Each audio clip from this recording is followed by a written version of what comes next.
everyone, Dandelion Princess here, and welcome back to I.M.P Headquarters. It is finally time to take a look at a brand new Helluva Boss episode. Season 2, Episode 3, X's and Ohs. This episode was a wild ride, that's for sure. Before I talk about anything else in the episode, I just quickly have to mention right off the bat that this series is just phenomenal when it comes to blending humor and more serious, darker tones. These episodes can go from hilarious to emotional on the drop of a dime, and I absolutely love that about it. Exes and Ohhs in particular did this very, very well, but I'd say it is definitely a huge strength of the series overall. So I definitely have to address the two new characters that got introduced in this episode,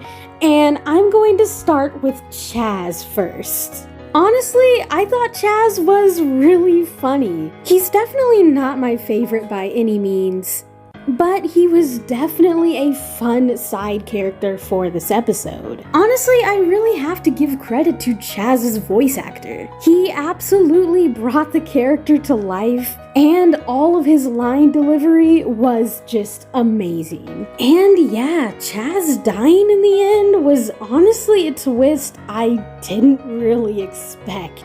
I thought he'd live for at least a couple episodes. Then again, the fact that he dated both Moxie and Millie was also an interesting twist in my opinion. So before I switch gears and start talking about the other character that got introduced in this episode, I do kind of want to address Blitz in this episode for a minute, because that definitely involves Chaz. Blitz has been people's biggest problem with this episode that I've seen so far mainly, but personally, what he did didn't bother me whatsoever. You guys, it's not like he cheated on Stolas. They're not even together. Like, I'm sorry, it is really just starting to bug me the way people perceive Blitz and Stolas' relationship. Patience is the key. But I really do like Blitz in this episode because it does show subtle growth for him. For one, I love how Blitz uses sex as a tactic and a tool. He is a character that can adapt to pretty much any situation and put it in his favor. And in his mind, sex is one of his best qualities. So yeah, he uses it to his advantage. Blitz hooking up with Chaz was pretty much a win-win for Blitz, at least in his mind going into it. He gets laid and he gets closer to Chaz and is able to look deeper into what's going on. But again, I think this transaction really does actually work into the favor of fans of Blitz and Stolas. Think about it. Blitz's biggest problem with Stolas is how Stolas treats him. Blitz thinks he's being used, and that Stolas is only interested in him for sex. But with Chaz here, Blitz actually got to see what it truly is like to be used, because Chaz literally used Blitz. There is no other way around it. Long story short, absence makes the heart grow fonder, and this exchange is going to make Blitz appreciate Stolas just a little bit more, I'm sure. Blitz has to come to the realization on his own that Stolas truly does love him, because he's not going to believe it coming from anybody else other than himself.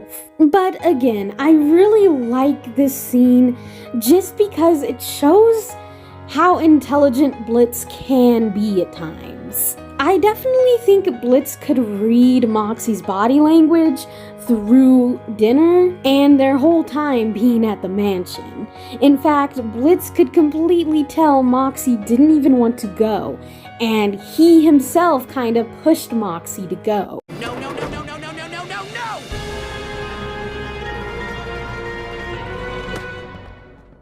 I think as soon as Blitz realized that Crimson wasn't exactly a full-on client, he started questioning the situation. And especially after hooking up with Chaz and realizing that he was all talk, Blitz definitely knew something suspicious was going on. At the end of the day, Blitz took a back seat in this episode, kind of, which I think is fine, considering that Moxie and Millie have taken a back seat the last couple episodes, so it makes sense. But even so, I do think Blitz's part is important in this episode, and it's crazy to see so many people up in arms about him hooking up with this shark. I don't know, I just think people hold Blitz to way too high standards, honestly. He is very flawed to begin with. Just please, cut Blitz a break here. But moving on to the really important and interesting part of the episode, and that is Crimson, Moxie's dad. And boy, I really like Crimson as a villain, actually. He is a great antagonist. He is the perfect mix of being intimidating and threatening while having humor to him and still somehow having a likable quality. Something that Helluva does super good when it comes to their villains. They're always just very fun and entertaining to watch, and Crimson is no different. Honestly, when it came to Crimson and Moxie's backstory, I kinda knew where they were going with it from the teasers we've gotten and a lot of the speculation, but actually seeing it play out and the full scope of it still really surprised me. I think what surprised me was just how far Crimson was willing to go. Of course, Moxie's backstory is really heart-wrenching. I loved seeing Moxie as a little kid and seeing how he grew up, even though it was really kind of hard to watch.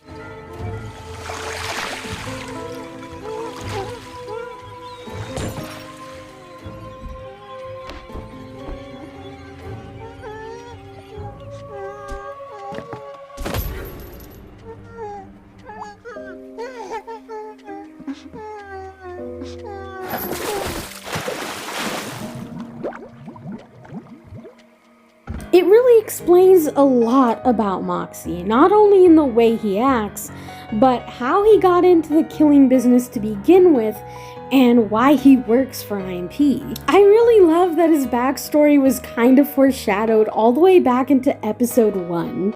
But it's a family. Under what circumstances would we ever need to kill a human family?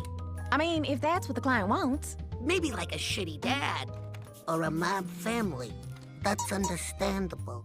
I think all the scenes with his backstory were masterfully done. There wasn't even dialogue, yet you could just sense the tension between Moxie's mom and Crimson. And though they were very subtle about it, it clearly showed that Crimson killed Moxie's mom, which is super dark and something that I didn't think would be the case, really. More than anything, I think I thought Moxie's mom might have ran out on them, not able to take Crimson's actions anymore. Yeah, ultimately, I didn't give Crimson enough credit for how evil he could be. I really have to hand it to Richard because he voiced Moxie and Crimson in this episode. And honestly, Crimson was a super different role for him than what he's done previously. And he pulled it off super well. So, you think you're too good for this family now? What? Come here. I don't understand. You think you're gonna just get to walk away from this family and never come back? You're dead wrong, Mox! Matter of fact, the only thing you're right about is that obnoxious piss stain can't get made. Not unless he marries in. Marries? But who would he? Who do you think? This family needs that money. And it's about time your pathetic ass was useful for something. Sir, I'm already married. I can't. You think I give a shit about your stupid beard? Come on, Mox. As Moxie was the first character in the series I got attached to, I really loved seeing more of his backstory and learning more about him and why he is the way he is. I definitely loved seeing how Moxie and Blitz met. Probably one of my favorite parts of the episode, even though it was super short. It was just so sweet to see how energetic and happy Blitz was to kind of meet Moxie, just Blitz being Blitz, and Moxie just kind of being in awe of that and taken back by this imp he doesn't even know, being kind to him after what he's been through, and in jail no less. I really loved Millie in this episode. She's pretty much able to read Moxie very well, and she definitely knows something is off about the whole situation. Honestly, this episode really made me just appreciate Moxie and Millie's relationship a whole lot more, honestly. It really showed how important Millie is to Moxie and how much their relationship means to both of them. Seeing Moxie stand up to his father, who he is deathly afraid of just for Millie, was super cool to see. And again, just a super awesome moment in the episode. I'm not doing it. What was that? I couldn't make it out over the sound of you being a whiny bitch. I said I'm not doing it, sir.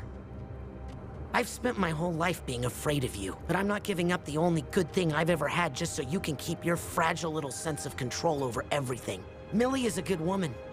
A better woman than I deserve. And there's nothing that scares me more than hurting her. Not even you. I'm leaving, Dad.